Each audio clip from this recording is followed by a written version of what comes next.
जय हिंद दोस्तों, नमस्कार। एड्रेस चेंज कर लिया है, फोन नंबर बंद कर दिया है, फिर भी ये डर सता रहा है कहीं ये रिकवरी एजेंट आपको ढूंढ ना ले। जी हाँ दोस्तों, बहुत सारे हमारे भाई हैं जिनका यही सवाल रहता है बहुत ज़्यादा कि सर मैंने एड्रेस चेंज कर दिया। मैं लोन वालों से बहुत परेशान हो गया था। वो लोग विजिट पे मुझे बहुत परेशान करते थे, बहुत ज़्यादा दिक्कत देते थे, डेली घर पे आके चिल्ला चिल्ली करते थे। मैं घर पे रहता नहीं था तो फैमिली वालों से बदतमीजी करते थे। ऐसे में मैंने एड्रेस चेंज कर लिया और मैंने अपना फ़ोन नंबर बंद भी कर दिया है। अब क्या ये लोग मुझे दोबारा ढूंढ सकते हैं? अगर ढूंढ सकते हैं तो क्या तरीके हैं जिन तरीकों को मैं फॉलो करके, अगर मैं उनको फॉलो करूं तो ये लोग मुझे ढूंढ ना पाए? ऐसे बहुत सारे भाई पूछते हैं। और आज मैं आपको 3 स्टोरियां सुनाने वाला हूं, 3 अलग तरीके से। एक तो अभी रिसेंटली हुआ है और ये लमसम 100% केसेस के अंदर ये चीज होती है और लोग इसको पकड़ भी नहीं पाते। लोग एक बार के लिए सोच भी नहीं पाते कि यार ये चीज हो सकती है क्या, इससे मेरा एड्रेस पता लग सकता है उन लोगों को।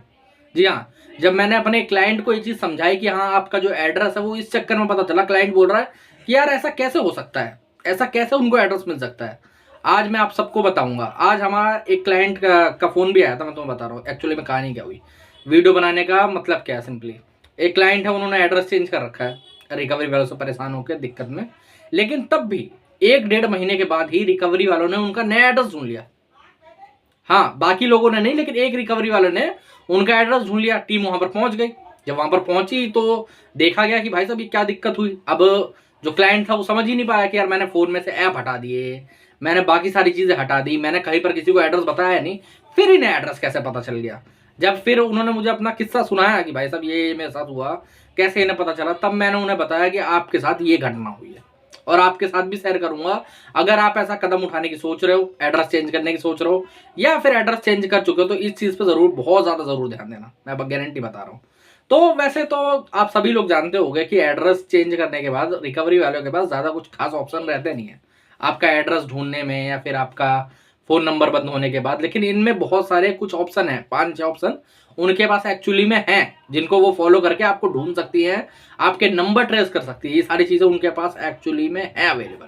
तो दोस्तों, वीडियो शुरू करने से पहले अगर आपको लोन संबंधित कोई भी दिक्कत है, कोई परेशानी है, आप मुझसे संपर्क करना चाहते हो, मुझसे बात करना चाहते हो, मुझसे किसी आर्बिट्रेशन या किसी और नोटिस का रिप्लाई लिखवाना चाहते हो, ऐसी कोई और प्रॉब्लम आपके साथ है, तो यहाँ पर मेरा नंबर आ रहा है, आप मुझे व्हाट्सएप पर मैसेज कर सकते हो। ठीक है, व्हाट्सएप पर मैसेज करने के बाद अपनी अपॉइंटमेंट बुक करवा सकते हो। तो अब मेन केस के ऊपर आते हैं। देखो, मैं एग्जाम्पल देने की बात कर रहा था, है ना। अब आपकी कोई भी स्थिति रही हो, मैं किसी को जज नहीं करता। आपका बिजनेस नहीं चल रहा हो, आपका जॉब नहीं चल रहा हो, आपके पास एक्चुअली में पैसे खत्म है, ठीक है, मैं उनका साथ तो नहीं देता हूँ जिनके पास पैसे हैं वो जानबूझ के नहीं दे रहे हैं। लेकिन मैं उनका साथ जरूर देता हूँ जो मल्टीपल लोन्स में फंस चुके हैं, एक के ऊपर एक लोन लेके, एक के ऊपर एक उनके साथ दिक्कत है और उनको रिकवरी वाले इस तरीके से परेशान करते हैं। अब हर किसी की देखो, वैसे मैं अपने वीडियोस में बताता हूँ रिकवरी वालों से बिल्कुल भी डरने की जरूरत नहीं है, लेकिन हर किसी की क्षमता वैसी नहीं होती। हर कोई वहां पर खड़े रह के बात नहीं कर सकता, कुछ की फैमिली घर पे होती है अकेले। तो ऐसे में एक क्वेश्चन लोगों का आता है कि सर मैं एड्रेस अगर चेंज कर लेता हूँ तो क्या बैंक वाले कोई नोटिस मुझे भेज सकते हैं, क्या कोई मेरे ऊपर क्रिमिनल कार्रवाई हो सकती है, ऐसा कुछ हो सकता है? तो इसका एक सिंपल और सीधा जवाब है नहीं। 100% नो। आप एक की जगह 50 बार अपना एड्रेस चेंज करो, 100 बार अपना एड्रेस चेंज करो, बैंक को बताने की कोई भी जरूरत नहीं है, बैंक को इंटीमेशन देने की कोई भी जरूरत नहीं। आपने जो केवाईसी करवाई थी, कई बार ये लोग क्या करते हैं, जब आपका एड्रेस चेंज हो जाता है ना, जब उन्हें रिकवरी वालों को पता लगता है, वो लोग कस्टमर नॉट फाउंड डालते हैं। तो कंपनियां, एनबीएफसी और बैंक लोग क्या करते हैं, बैंक वाले के रिकवरी एजेंट, वो लोग आपके पास एक केवाईसी का फॉर्म भेजेंगे, वहां पर कि केवाईसी अपडेट करिए, आपकी केवाईसी नहीं है, केवाईसी आपको अपडेट करनी पड़ेगी, वहां पर अपना नया एड्रेस डालिए। अगर वहां आपने डाला तो उनके पास नया एड्रेस पहुंच जाएगा। आपको वो चीज बिल्कुल भी नहीं करनी है।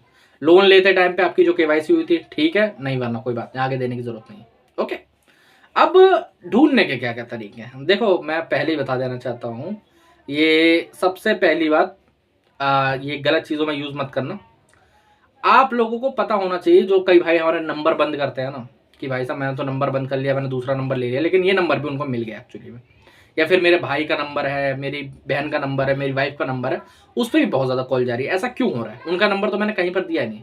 इसका सिंपल सिंपल एक आंसर है, आपने अपनी आईडी के ऊपर वो सिम लेके उन्हें दी थी, या आप जो दूसरी सिम चला रहे हो वो भी आपके आईडी पे है। अब ये रिकवरी वाले से कैसे ढूंढ सकते हैं, मैं आप सबको एक चीज़ बता देना चाहता हूँ। कई वेबसाइट आती हैं, आप खुद भी जाकर वहाँ पर चेक कर सकते हो। वहाँ पर अगर आप अपना आधार कार्ड नंबर डालोगे तो वहाँ पर दिख जाएगा कि इस आधार कार्ड पे कितनी सिम्स है और कौन कौन से नंबर इस पर अलॉट हो रखे हैं। चाहे वो किसी भी कंपनी का हो, चाहे वो कुछ भी हो। और ये एजेंसीज के बाद तो वैसे भी बहुत सारे पेड सॉफ्टवेयर रहते हैं, तो वहाँ पर नंबर शो भी हो जाते हैं प्रॉपरली तरीके से। तो वो आपकी आईडी पे बाकायदा फ़ोन करके जो भी नंबर होंगे ना, चाहे आपने पहले नई नंबर लिया हो, किसी और को दे रखा हो, कुछ भी हो, उस पर भी फ़ोन करेंगे वो ज़रूर। तो ऐसे में क्या करा जाए? ऐसे में देखो, एक सिंपल मैं आपको आंसर बता देता हूँ। अगर आपके किसी रिलेटिव के पास, जिसके पास आपकी आईडी वाला नंबर चल रहा है, अगर वो है, जो आपको याद तो होगा कि आपने कितनी सिम अपनी आईडी से ले रखी है, आप उनको सीधे बोल दो। अगर आपको कॉल आते हैं, आप सीधे बोल दो कि भाई साहब मैं उन्हें नहीं जानता। या अगर उन्होंने एक बार भी कह दिया हाँ ये मेरे भाई हैं, मेरी सिस्टर, मेरा भाई है, मेरी सिस्टर है, मेरे बेटे हैं, मेरी बेटी है, जो अगर ऐसा कुछ भी बोल दिया, आपकी वाइफ ही क्यों ना, वो बोल दे कि मेरा हस्बैंड है, तो भाई साहब सीधे जान दो क्या होगा? सीधे ये होगा कि आप उस फोन पे ज़्यादा कॉल आएंगे। उस पर 100 1000 कॉल भी आता है कई बार, अगर आपके मल्टीपल लोन्स है ना। तो मेरे एक क्लाइंट बताता हूँ, एक गुजरात में क्लाइंट था, उनका क्या हुआ, उन्होंने अपने नाम पे अपनी वाइफ को सिम दिला रखी थी। अब वो वाइफ बेचारी घरेलू औरत, तुम लोगों को पता है, कस्टमर ने तो अपनी सिम बंद कर दी थी, एड्रेस तो चेंज नहीं करा था, वो रिकवरी वाले जेल जाते थे। लेकिन क्या है कि उनकी वाइफ ने उठा के 2-3 बार बात कर ली, बोल दिया कि हाँ मेरा हस्बैंड है, लोन लिया, कोई बात नहीं, अब जो है सो है, ऐसी सारी चीज़ें। उस पर daily 100 OTP, 200 OTP, 100 200 call daily आने लगे। तो ऐसे में क्या कर सकते हो आप? अगर कॉल आता है सीधे मना कर दो, अगर ऐसे भी नहीं हो रहा तो सिंपली एक साइबर क्राइम में कंप्लेंट करवा दो, कोई दिक्कत वाली बात नहीं, परेशानी वाली बात नहीं, ठीक है? क्योंकि ये जो तरीका इन्होंने अपनाया है ये प्रॉपरली इलीगल है। ओके, अब आते हैं कि ये लोग रिकवरी वाले आपको ढूंढ कैसे सकते हैं। इन क्लाइंट के साथ क्या हुआ? दरअसल इनके साथ क्या हुआ था, इन्होंने एड्रेस चेंज करा, अपने फ़ोन से पहले ही सारे ऐप भी उड़ा दिए थे। का सबसे बड़ा मेन कारण ये होता है, आपके फ़ोन में जो ऐप होता है ना, उसके जीपीएस से वो लोग लोकेशन ले सकते हैं, ठीक है? अगर आप लोगों ने किसी तरीके से वो इंस्टॉल अभी भी आपने एड्रेस चेंज कर रखा है और ऐप अभी भी इंस्टॉल है, तो आप लोगों को अभी डिलीट नहीं करना। कई लोग क्या गलती करते हैं, अपने नए एड्रेस पे आके उसे डिलीट कर देते हैं आपको। मेरे भाई लास्ट लोकेशन आपकी घर की ले लेगा वो, समझे? अब आपको क्या करना है, आपको किसी भी, जैसे मान लो ऑफिस आपका 5 किलोमीटर दूर है, बीच में रुक गया कहीं पर 2 किलोमीटर में, कहीं पर भी जो एकदम क्राउडेड प्लेस होगा ना बहुत ज़्यादा, वहाँ पर रुक गया, ऐप को इंस्टॉल करा, अनइंस्टॉल करा, ऐसे करके परमिशन देके 10 बार कम से कम करो और 10 मिनट वहाँ पर घूमो। 10 मिनट कम से कम चलाओ उस ऐप को, और उसके बाद वहाँ पर ही डिलीट कर दो, तो वो लास्ट लोकेशन वहाँ की ले लेगा। ओके, और उसके बाद फिर ऐप को कभी भी गलती से इंस्टॉल नहीं करना। अब ये तो एक कारण हो गया। दूसरा कारण क्या होता है कि कई बार आप कहीं पर पेमेंट करते हो ना, जैसे कुछ कुछ बहुत ही गलत चीज़ें हैं, कुछ कुछ QR वाले जो ऐप आते हैं ना, वो भी लोन प्रोवाइड कराते हैं। तो वो हरकतें क्या करते हैं, आपका जो पेमेंट आप लोग कहीं पर करते हो ना, तो उनके मर्चेंट को फ़ोन करेंगे, उनको परेशान करते हैं, या फिर मर्चेंट का जो एड्रेस होता है ना, उसके आसपास आके पूछते हैं, ये सारी चीज़ें करते हैं। तो मैं आप लोगों को बताऊंगा, बहुत बढ़िया है कि अगर आप लोग जिस ऐप से लोन ले रखा है, उस ऐप के UPI को बिल्कुल ही बंद कर दो यूज़ करना। या अब जैसे मान लो पेटीएम F वाला, ठीक है, समझ जाना किसका नाम ले रहा हूँ। अगर आपने उसके अंदर से लोन लिया था, तो आप दूसरा यूज़ करने लगो, UPI ऐप्स की कमी तो है नहीं, अब दूसरा ऐप यूज़ करने लगो। अब ये जो मुंबई वाले क्लाइंट है, इनका मेन मसला क्या है, ये ना पता 100% केसेस के अंदर ही आता है, लेकिन लोग समझ नहीं पाते। अब इन्होंने सब कुछ कर दिया था, इन्होंने अपना UPI यूज़ नहीं करा, इन्होंने वो सब बंद कर दिया, लेकिन इन पे एक गलती हो गई। क्या गलती होगी वो सोच के देखो। इन्होंने अपना जो गैस सिलेंडर का कनेक्शन है ना, वो ट्रांसफ़र करा था दूसरे एड्रेस पे। इस चक्कर में उनका एड्रेस पता चलेगा। अब कई भाई लोग पूछेंगे कि गैस सिलेंडर से एड्रेस का क्या लेना देना है ना, ये तुम लोगों का सवाल होगा। मेरे भाई गिनी चुनी इंडिया के अंदर कुछ ही 2-4-5 गैस एजेंसी हैं, नाम नहीं लूंगा, लेकिन 2-4-5 है, उन्हीं सबके सिलेंडर आपके घर पे भी यूज होते हैं। सिलेंडर नहीं होता होगा तो पाइपलाइन होगी उन्हीं कंपनियों की, है ना? वही 2-4 कंपनियां, उन्हीं कंपनियों के आपके घर पे सारी चीजें चल रही होंगी। हर घर में लमसम चली हुई, मेरे घर में भी ऐसे चलती है, तुम्हारे घर में भी ऐसे चल रही है। 4 कंपनियां कुल मिला के, 3-4 कंपनियां कुल मिला के, ठीक है। अब होता क्या है, हर एक एरिया में इनका डिस्ट्रीब्यूटर एक ही होता है। अगर एक एरिया है, आपका एड्रेस वहां पर पड़ता है, तो डिस्ट्रीब्यूटर ज्यादा नहीं होंगे, 2-4-5 नहीं होंगे, एक डिस्ट्रीब्यूटर होगा, बहुत मुश्किल से मुश्किल। ओके, बहुत बड़ी एजेंसी भी होगी ना, तो एक डिस्ट्रीब्यूटर वहां पर होगा बहुत मुश्किल से। अब इन एजेंसी वालों को इतना सा एफर्ट नहीं लगाना पड़ता। इनको पता क्या करेंगे, अब मान लो अपने एड्रेस चेंज कर दिया, वहां पर गए, देखे एड्रेस पे अवेलेबल नहीं है, आजू बाजू पूछा, वहां से भी नहीं पता लगा, सब कुछ देख लिया, एड्रेस ही नहीं पता चल रहा नया। अब क्या करेंगे, अब जाएंगे गैस एजेंसी में। मान लो 3 एजेंसी है, ज्यादा एजेंसी तो है नहीं, अगर मान लो 100 एजेंसी होती तो ढूंढने में टाइम लगता, लेकिन अब 3-4 ही हैं।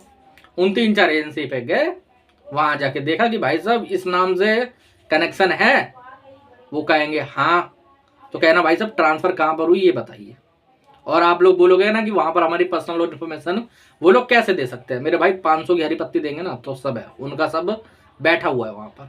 ओके, इन क्लाइंट के साथ क्या हुआ, इन्होंने भी गैस एजेंसी चेंज करवाई थी अपनी।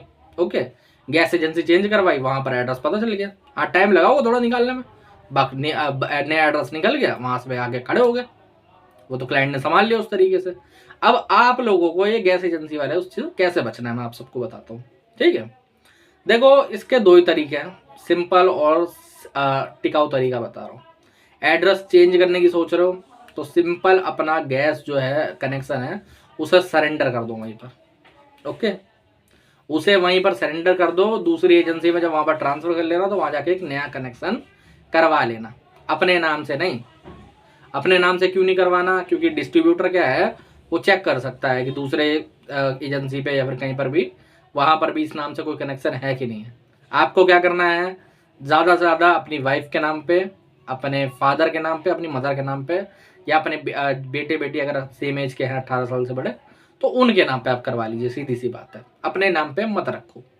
ये मेन कारण है। आप लोगों को मजाक लग रहा होगा, सोच रहे होगे कि यार गैस एजेंसी वाले कैसे दे सकते हैं, लेकिन जब मैंने अपने क्लाइंट को समझाया ना कि ये चीज़ हो सकती है तो वो भी शौक हो गया कि ये तो नेसेसरी चीज़ है, इसको हम बंद तो कर नहीं सकते, है ना। कोई और तरीका ब्लैक वाला होता है कई जगह पे, उसको छोड़ दो, कोई बात नहीं। आपका अगर खुद का नहीं है तो वो मैं बता नहीं सकता। एक तरीका और है, अगर आप उसको यूज़ करना चाहो, मतलब वो 100 की हरी पत्ती ज़्यादा देनी पड़ती है, वो भी यूज़ कर सकते हो, कोई दिक्कत वाली बात नहीं है, ठीक है। बट सबसे बढ़िया तरीका ये है, इससे अगर आप वो करते हो लमसम, नहीं तो मैं झूठ नहीं कहूँगा, 90% केसेस के अंदर जिनमें एड्रेस नया पता चलता है उसमें इसी चक्कर में पता चलता है, और कोई वजह नहीं होती है, और कोई भी वजह नहीं होती है, बस यही है। तो मैं आप सभी पे कहूँगा, अगर गैस सिलेंडर का कनेक्शन आपका है आपके नाम से, अगर फैमिली के नाम से है ना, जैसे मदर के नाम से, फादर के नाम से, तो उतना आपको टेंशन लेने की जरूरत नहीं, तो आपको दिक्कत लेने की जरूरत नहीं है। ओके, क्योंकि इतना लंबा लिस्ट निकालना बहुत दिक्कत वाली बात होती है। अगर मान लो आपकी मदर के नाम पे है तो मदर के नाम पे इतने जल्दी मिल नहीं पाएगा कि मदर के नाम से ढूंढ लेंगे वो लोग। ओके, फादर के नाम पे तो वहाँ पर भी नहीं ढूंढ पाएंगे बहुत जल्दी। ओके, तो इसलिए मैं आप सबको बताऊंगा। और हाँ, एक चीज़ और कर सकते हो, जैसे मान लो एक एजेंसी में 3 ही है ना, ज़्यादा 3-4 कंपनियाँ हैं, ठीक है। एक एजेंसी में यहाँ पर तुम्हारा कनेक्शन था, तुमने यहाँ सरेंडर करा, जाकर दूसरी एजेंसी में जाके वो करना, ठीक है। ओके, सेम एजेंसी में मत करना, सबसे बढ़िया तरीका रहता है। ये तरीका तुम फॉलो कर सकते हो बहुत ही अच्छे तरीके से। इसके बाद कोई रिकवरी वाला तुम्हें परेशान नहीं कर पाएगा। हाँ, तुम्हें दिक्कत है कुछ, तुम्हें परेशानी है, तुम्हारी आर्थिक स्थिति ठीक नहीं है, डरने घबराने की बिल्कुल ज़रूरत नहीं है यार। कोई बात नहीं, जो हुआ सो हुआ, जो बात जहाँ पर है वहाँ पर उस बात को ख़त्म करो। कोई प्रॉब्लमेटिक चीज़ नहीं है उसके अंदर, टेंशन लेने वाली कोई भी बात नहीं है। अगर इसके बाद भी कोई दिक्कत लगती है, कोई परेशानी लगती है, कोई रिकवरी वाला परेशान कर रहा है, कॉल फॉरवर्डिंग की सेवा लेना चाहते हो, कॉल्स बहुत ज़्यादा आ रही है, कॉल रुकवानी है, विजिट रुकवानी है, कोई लीगल नोटिस आया उसका रिप्लाई लिखवाना है, किसी केस के अंदर सेक्शन 25 या फिर चेक बाउंस के अंदर बेल लेनी है, ऐसा कोई भी प्रोसीजर आपको करवाना है हमसे या फिर हमसे बात करनी है बाकायदा, तो यहाँ पर नंबर आ रहा है, मुझे व्हाट्सएप पर मैसेज कर सकते हो, ठीक है। तो दोस्तों, आज के वीडियो में इतना ही। जय हिंद।